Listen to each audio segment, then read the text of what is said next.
বিয়ের পর আমরা মেয়েরা নিজেকে ভুলে যাই। স্বামীর বাড়ি বলেন আর শ্বশুর বাড়ি বলেন, এই জায়গাটাতে এসে আমরা হতাশায় ভুগি। কীভাবে সব কিছুর সাথে খাপ খাওয়াবো, কীভাবে সবার মন জয় করব, এইভাবে করতে করতে আমরা সবসময় সুপার অ্যাক্টিভ দেখাতে চাই নিজেকে।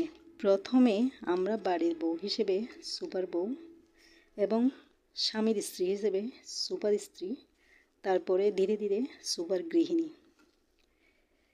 এবং আমরা যদি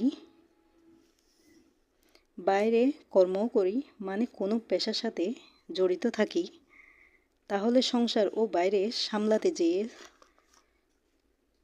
সুপার অ্যাক্টিভও হতে চাই, আবার সুপার পেশাজীবীও হতে চাই।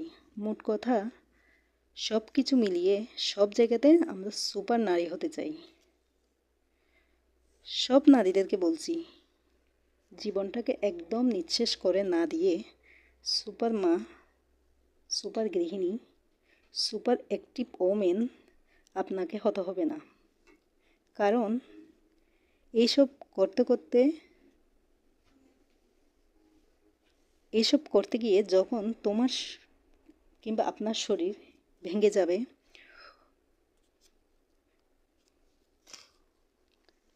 ওই যাদের জন্য সব কিছু করে আপনি আপনার জীবনটা শেষ করে দিয়েছেন, তাদের বেশিরভাগ মানুষই ভুলে যাবে যে আপনি সবার জন্য সব কিছু করতে চেয়েছিলেন।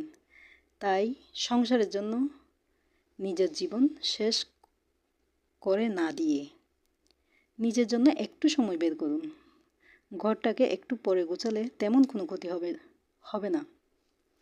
ঘরটাকে একটু পরে গুছিয়ে নেবেন, একটু বাইরে বের হন, একটু নিজের যত্ন নিন, বাইরে গিয়ে একটু হাঁটাহাঁটি, টুকটাক একটু ব্যায়াম শুরু করেন।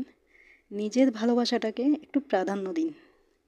বাইরে গিয়ে মাঝে মাঝে ছোটো বাচ্চাদের মতো আইসক্রিম খাবেন, মাঝে মাঝে নিজের যত্ন নেবেন। সবার জন্য অনেক কিছু করে, অনেক কিছু দেখিয়েছেন, এখন একটু নিজের জন্য নিজের হন।